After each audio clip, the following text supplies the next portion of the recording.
Hello welcome back guys. आपका स्वागत है वीडियो नंबर 6 जिसमें हम करेंगे एडवांस अकाउंट पेबल के जर्नल एंट्रीज कि ड्यूरिंग एन इंटरव्यू आपसे क्या पूछा जा सकता है एडवांस लेवल पे। हमने वीडियो नंबर 5 में कवर किया था कि basic journal entry related to their fields regarding, जैसे कि आपने परचेज की एंट्री कैसे करनी है, सेल की आपने अक्रूड एक्सपेंसेस की एंट्री कैसे करनी है। ठीक है, ये हमारे अकाउंटिंग इंटरव्यू की सीरीज की वीडियो नंबर 6 है। चलिए स्टार्ट करते हैं हम अपने पहले जर्नल से। फॉर एग्जाम्पल कि आपने फॉरेन करेंसी की जो इनवॉइस है रिकॉर्डिंग की है, ठीक है, उसको एंटर किया है। तो कैसे एंटर करना है? तो फॉर एग्जांपल आपने परचेसेस की है 5000 यूरो की गुड जिसका एक्सचेंज रेट है एक यूरो का इज इक्वल टू 90 रुपीज। तो क्या एंट्री पास आउट करनी है आपने? सिंपल सा डेबिट कर देना आपने इन्वेंट्री को, क्रेडिट आपने कर देना फॉरेन वेंडर को। सेकेंड, अब एट द टाइम ऑफ आपने जब परचेजेस की होगी किसी फॉरेन वेंडर से, तो तब यूरो का रेट रहा होगा 90 रुपीज। ठीक है, अब वही रेट बढ़ के 92 रुपीज हो चुका है। ठीक है, मान लो रेट बढ़ चुका है। तो इस केस में आप क्या करोगे? जो भी आपका लॉस या प्रॉफिट रहेगा, ठीक है, कभी कभी जब भी हम फॉरेन वेंडर के साथ डील करते हैं ना, तो हम फॉरेन करेंसी का जो रिस्क है ना उसको लेके चलते हैं, उसको हम as a business expense treat करते हैं। तो अगर इस केस में लॉस होगा, फॉर एग्जांपल अगर बाहर के वेंडर को पेमेंट करनी है तो हमारा यूएसडी बढ़ गया, ठीक है, आई एन टू यूएसडी बढ़ गया, तो हमें लॉस होगा। और वहीं अगर आई एन टू यूएसडी कम हो जाता है तो हमें प्रॉफिट हो जाता है। तो अब इस केस में लॉस हुआ तो क्या एंट्री पास आउट करेंगे? फॉरेक्स लॉस अकाउंट डेबिट, जो अंडर आएगा पीएनएल अकाउंट, ठीक है, प्रॉफिट एंड लॉस अकाउंट में, और एज ए एक्सपेंस ट्रीट करना है इसको। ठीक है, जो भी लॉस रहेगा उसको एक्सपेंस, और जो भी प्रॉफिट रहेगा, ठीक है, उसको एज ए इनकम ट्रीट करना है। और आपने बैलेंस शीट में वही रिपोर्ट करना है इसका नेट। अगर यहाँ पे हमारा इनकम ज्यादा है तो फॉर एग्जांपल अगर टोटल लॉस 80 रुपीज है, इनकम 100 रुपीज है, ठीक है, तो हमें अदर इनकम में शो करने हैं 20 रुपीज। वहीं अगर हमारी लॉस है जो 120 रुपए का है, इनकम है जो फॉरेन करेंसी की वो 100 रुपीज है, तो हमें बैलेंस शीट में एक्सपेंसेस को बुक करना है, ठीक है, 20 रुपए।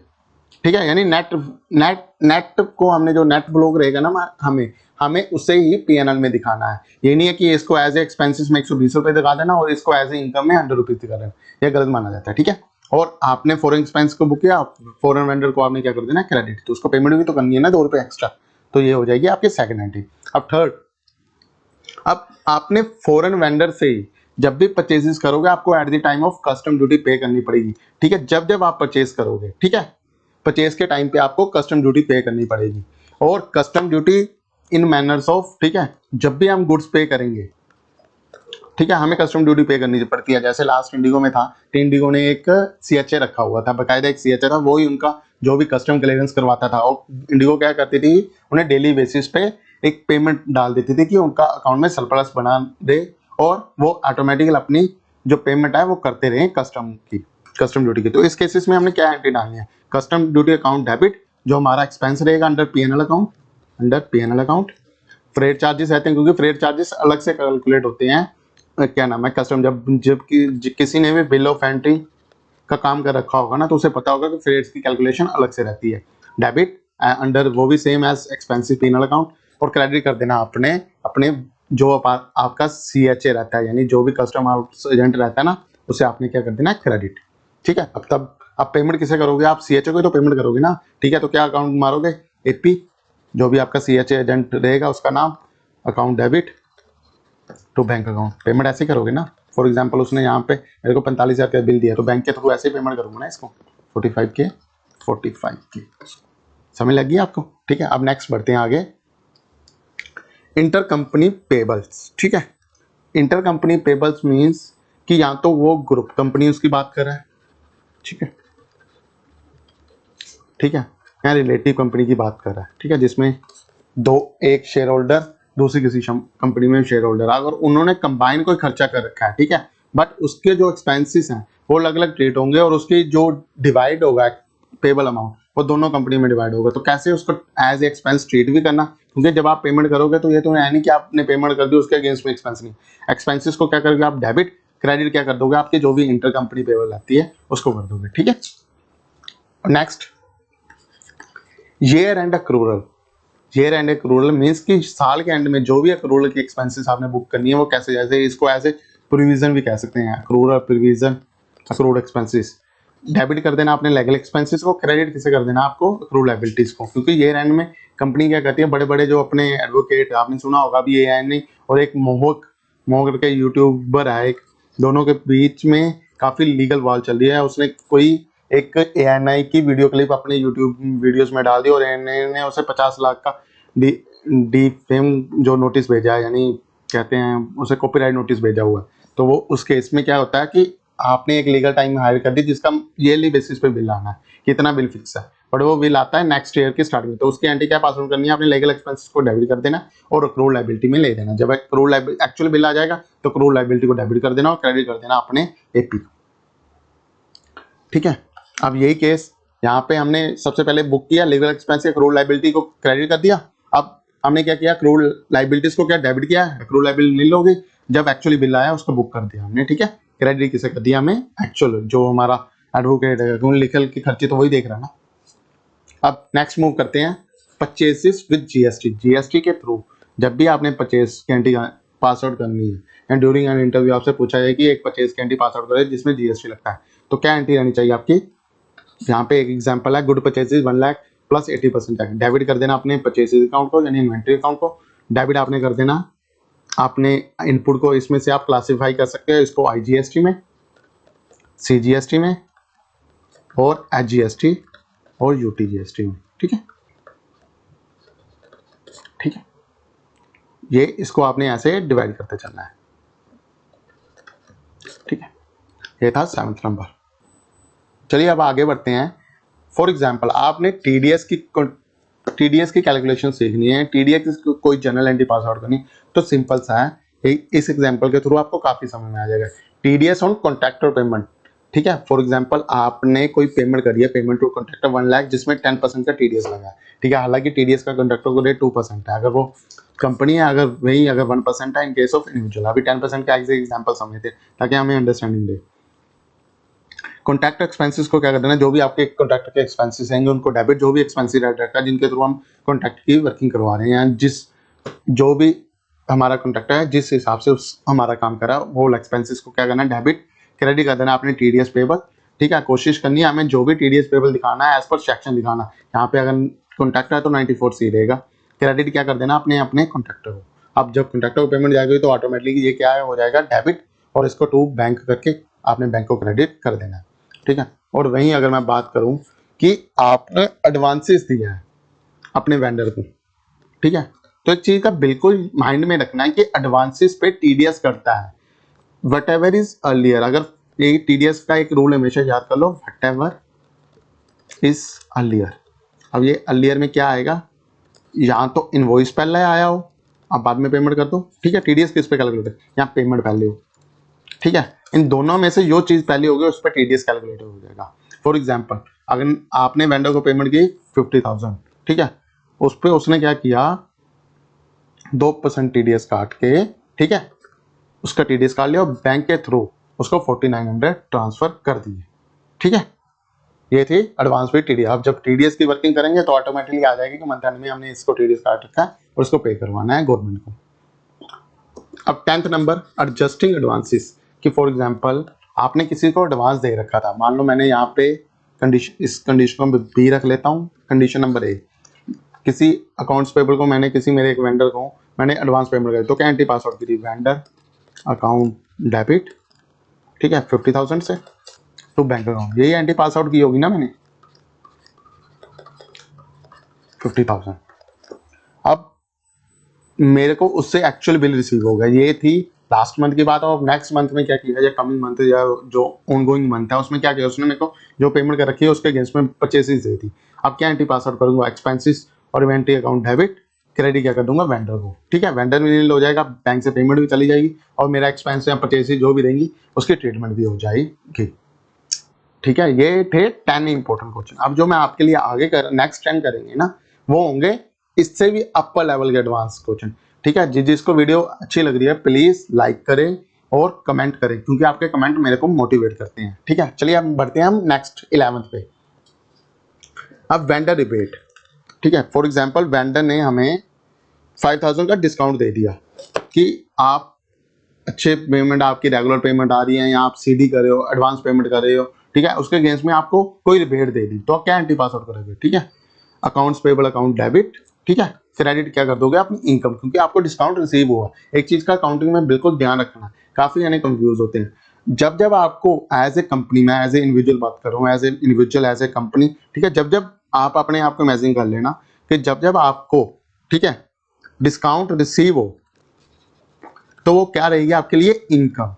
और जब जब आप डिस्काउंट देते हो, गिवन हो, ठीक है, गिव दिया आपने, तो वो आपका क्या रहेगा, एक्सपेंसेस, ठीक है। इस चीज को हमेशा ध्यान रखना, अगर इसकी एडजस्टमेंट से काफी पीएनएल बिगड़ जाते हैं। और एट द टाइम ऑफ जब ऑडिटर देखता है तो वो इन्हीं पे क्वेरी लगाता है सबसे ज्यादा, क्योंकि ट्रेडिंग में सबसे ज्यादा डिस्काउंटिंग यूज होते हैं, ट्रेडिंग में, मैन्युफैक्चरिंग और सेल बिजनेस में, ठीक है। चलिए अब नेक्स्ट पढ़ते हैं हम 12 नंबर पे। व्हाट इज द 3-वे मैचिंग, गिव एन एग्जांपल, ठीक है। फॉर एग्जांपल मेरे से पूछ लिया जाता है कि मेरे को 3-वे कोई एग्जांपल के थ्रू समझाओ, तब अब मैं आपने क्या एंट्री पास करनी है, डेबिट करना अपने इन्वेंट्री अकाउंट को, क्रेडिट कर देना अपने जीआरएन की लायबिलिटी, ताकि जीआरएन के लिए आप जब देन जीआरएन जब पास करोगे, जीआरएन के को सेट ऑफ करोगे तो जीआरएन को कर देना अपने डेबिट। आपका नोक ऑफ ए, इसको 1 मान लेता हूँ, 1 मान लेता हूँ, इसको 3 मान लेता हूँ, ठीक है, इसको 2 मान लेता हूँ। यहाँ पे क्या सबसे पहले मैंने क्या किया, इन्वेंट्री की बुकिंग कर दी, लायबिलिटी किस पे रख दी, जीआरएन टीम पे, ठीक है। अब उसके बाद जीआरएन ने कंफर्मेशन दे दी कि हाँ पूरी ओके है, तो जीआरएन को क्या कर दिया, डेबिट, ठीक है। अब यहाँ पे जीआरएन क्या हो गया, पूरा पूरा सेट ऑफ। और तीसरा लास्ट हमारा आईपी खड़ा रह जाएगा, अकाउंट्स पेबल, जिसको मैं पेमेंट कर दूंगा, हमारा पूरा पूरा मैच सेटल हो जाएगा। यही है अकाउंटिंग का 3-वे मैच, ताकि जीआरएन इन फॉर्म ऑफ कि मींस इनवॉइस को पहले क्रॉस चेक करना परचेज ऑर्डर से, फिर उसको मैच करना जीआरएन से, ठीक है। अगर ये तीनों का मैच आपस में सही बैठ रहा है, इट इज कॉल्ड 3-वे मैच। अब next, debit note to vendor, invoices overbilled by 2000। उसने कोई ना कोई इनवॉइस में, आपने आपके एक वेंडर ने आपको एक इनवॉइस दिया, उसमें उसने क्या रखा था 2000 पे एक्स्ट्रा डाल रखा था किसी एक चीज का, या गलत कुछ भी कह सकते हैं इसे, कि एक रॉन्ग कैलकुलेशन होगी, मिस इंटरप्रिटेशन होगी कि फ्रेट का चार्जेस कौन देगा। तो उस केसेस में आपने, आपका जो भी रिजोल्व हो गया, वेंडर मान गया कि हाँ ये मेरी तरफ से गलती है, मेरे को डीएन मान दी, तो डीएन की एंट्री क्या पासवर्ड करनी है, परचेज की एंट्री क्या करते हो, डेबिट करते हो आप परचेज अकाउंट, क्रेडिट करते हो वेंडर। अब डीएन के केस में क्या कर देना आपने, ठीक है, उल्टा कर देना। अब डेबिट आपने कर देना अकाउंट्स पेबल को, और क्रेडिट आपने कर देना है डेबिट नोट रिसीवेबल, जो अंडर रहेगा आपका परचेजेस अकाउंट में, ठीक है। इसका एक बार हेड चेक कर लेना कि ये इसको एज ए हम डिस्काउंट कर रहे हैं, हम परचेजेस में माइनस करें। अगर एक्चुअल में गुड जो हमने परचेजेस करी है, ठीक है, एक्चुअल में गुड वापिस आ रही है, तो अंडर परचेजेस अकाउंट आएगा, ठीक है। अगर एक्चुअल में सर्विसेज ली है जिसको हम, जो गलत थी, कोई ओवर बिल रखा, तो उस सर्विसेज का हेड क्रेडिट होगा। अब ठीक है, राइट ऑफ वेंडर बैलेंसेस। अब right of vendor balances means जो भी आपकी लाइबिलिटी है उसको रिटर्न बैक करना है, ठीक है। तो क्या रहता है, अकाउंट्स पेबल को डेबिट कर दिया आपने, क्यों क्यों हमने डेबिट किया, एक माइंड में सोचिए कि क्यों डेबिट किया। अकाउंट्स पेबल क्या होते हैं, क्रेडिटर होते हैं ना सारे, क्रेडिटर इसलिए बोले क्योंकि इनके क्रेडिट बैलेंस आते हैं। अब जब इनको डेबिट करेंगे तो ये क्या हो जाएंगे, राइट ऑफ हो जाएंगे ना। तो हमने क्या कर दिया इसको एज ए, जब भी आपका एक रूल कहता है कि जब भी आप वेंडर अपने अकाउंट्स पेबल को डेबिट करोगे, ठीक है, डेबिट करोगे, या तो वो बैंक से डेबिट होने चाहिए, या वो लाइबिलिटी जो भी है रिटर्न बैक होनी चाहिए, उसको हमें as a other income treat किया जाता है बुक्स में, ठीक है। और रही अगर मैं बैड डेब्ट्स की बात करूं, बैड डेब्ट्स जब भी, यानी जो भी हमारे सन्डी डेप्टर रहते हैं एसेट वाली साइड, वो जब भी राइट ऑफ होंगे, ठीक है, वो राइट ऑफ होंगे इन फॉर्म ऑफ जो भी हमारी एक्सपेंसेस हैं, एक्सपेंसेस हेड जो रहता है पीएनएल का, ठीक है, bad debts write off under expenses account to sundry debtor, जिसे एआर बोला जाता है, सन्डी डेप्टर अकाउंट। इसके बारे में हम नेक्स्ट प्लेलिस्ट में करेंगे। अभी हम अकाउंट्स पेबल की सीरीज करें जिसमें हम 6 वीडियो कवर कर चुके हैं। जिसने नहीं देखी प्लीज आके देखिए, पहले आपके कॉन्सेप्ट क्लियर होंगे, फिर ही आप जनरल एंट्री को अच्छे से समझ सकते हो। अब गुड रिटर्न हुई है पोस्ट पेमेंट पे, मींस कि गुड रिटर्न आपने पेमेंट करने के बाद भी गुड रिटर्न कर दी, तो ये तो कोई है नहीं, कोई लॉजिक नहीं बना। तो हमें सिंपल अकाउंटिंग एंट्री से चलना है ना, कि जो भी हो जाए, ये तो है नहीं कि अब फॉर एग्जांपल कि मैंने एक वेंडर से 100 रुपए की चीज खरीदी थी, उसको 100 रुपए पेमेंट भी कर दी, अब उसका अकाउंट नील हो चुका तो मैं उसको गुड रिटर्न नहीं कर सकता अकाउंटिंग में। तो क्या ये जो गुड रिटर्न हो रही है 10,000 की, ये नहीं होंगी अकाउंटिंग टर्म में पूरा चलेगा। बेशक वेंडर का बैलेंस हमें डेबिट साइड में दिखे, ठीक है, रिकवरेबल दिखे, बट हमें दिखानी है गुड्स रिटर्न, तो क्या एंट्री पासवर्ड करेंगे, vendor receivable account 10,000 to purchase return account, ठीक है। अब यही cases over payment to vendor, same vendor receivable account to bank account, ठीक है। Over payment mean excess payment कर दी, तो एंट्री बिल्कुल सेम रहनी है जब जब वेंडर से परचेज होगी ना, ठीक है। एक चीज का याद रख लीजिए, परचेज और एक्सपेंसेस बाय करते टाइम क्या एंट्री पासवर्ड करनी है हमने, परचेजेस और expenses account debit to AP account, AP यानी अकाउंट्स पेबल, यहाँ वेंडर अकाउंट, ठीक है। और at the time of payment to vendor,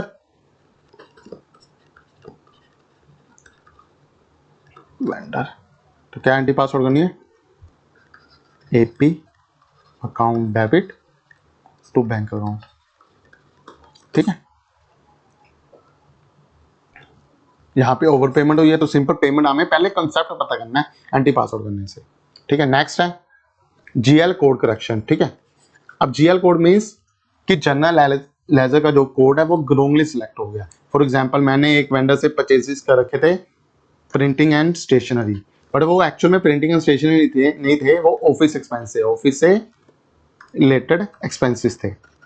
तो अब इसकी ट्रीटमेंट कैसे करनी है, करेक्ट का जो एक्सपेंसिव रहेगा वो डेबिट रहेगा, क्रेडिट क्या होगा जो हमारा गलत डाला गया था। अब बैक डे में तो एंट्री चेंज नहीं कर सकते ना। फॉर एग्जांपल अगर मैं बात करूं, अभी हम राइट नाउ 26 मई को बैठे हुए हैं, तो अब मैं कहूं कि अप्रैल की एंट्री चेंज करनी है तो पॉसिबल ही नहीं है, या तो मेरे को उसके लिए काफी अप्रूवल लेने पड़ेंगे। अगर अप्रूवल नहीं लेने तो आज की डेट में एंट्री पास करो, जब भी कोई जीएल की रिकनसाइल करेगा तो उसे मिल जाएगी कि हाँ ये करेक्शन थी। चलिए नेक्स्ट मूव करते हैं, ब्लॉक वेंडर पेमेंट, ठीक है। अब कोई वेंडर ऐसा है, ठीक है, तो उसको पेमेंट करवानी है या वो ब्लॉक करनी है, तो क्या करनी है आपने, डेबिट कर देना अपने एक्सपेंसेस और इन्वेंटरी अकाउंट को डेबिट, क्रेडिट क्या कर देना है एपी ब्लॉक, ठीक है। 20,000 से 90 प्रोविजन फॉर वेंडर के डिस्पोजल, ठीक, क्या डिस्प्यूट हुआ है, invoice process but payment block for review, ठीक है, कि इनवॉइस तो प्रोसेस होगा बट जो उसकी पेमेंट है ना वो ब्लॉक करिए, उस पर अभी थोड़ी सी सोच विचार करने के बाद ही पेमेंट होगी। तो क्या क्या है, बुकिंग करेंगे उसके प्रोविजन एक्सपेंसेस डेबिट, क्रेडिट क्या कर देंगे हम, वेंडर की लायबिलिटी प्रोविजन अकाउंट, ठीक है। और 10th number accrued vendor bonuses. आपने कभी सुना है कि सेल टारगेट टीम क्या करती है कि अपने वेंडर को ना बोलती है कि आप इतने गुड्स डिलीवर करोगे तो हम X% पे आपको बोनसेस देंगे, ठीक है। ये सारी कंपनी करती है, कोक भी करती है, रिलायंस कम्युनिकेशन करती है। जब रिलायंस जियो के फोन आए थे तब काफी हद पे अगर आप इतनी क्वांटिटी बाय करोगे तो आपको इस रेट पे देंगे हम, ठीक है। तो इस केसेस में क्या करते हैं हम, मार्केटिंग एक्सपेंसेस, इसको जब अब डिस्काउंट दिया जाता है, ये तो discount as a business discount treated होता है, तो इस केस में हम क्या करते हैं कि मार्केटिंग एक्सपेंसेस डेबिट, क्रेडिट क्या कर देते हैं हम अक्रूड वेंडर पेबल 40,000 थे, ठीक है।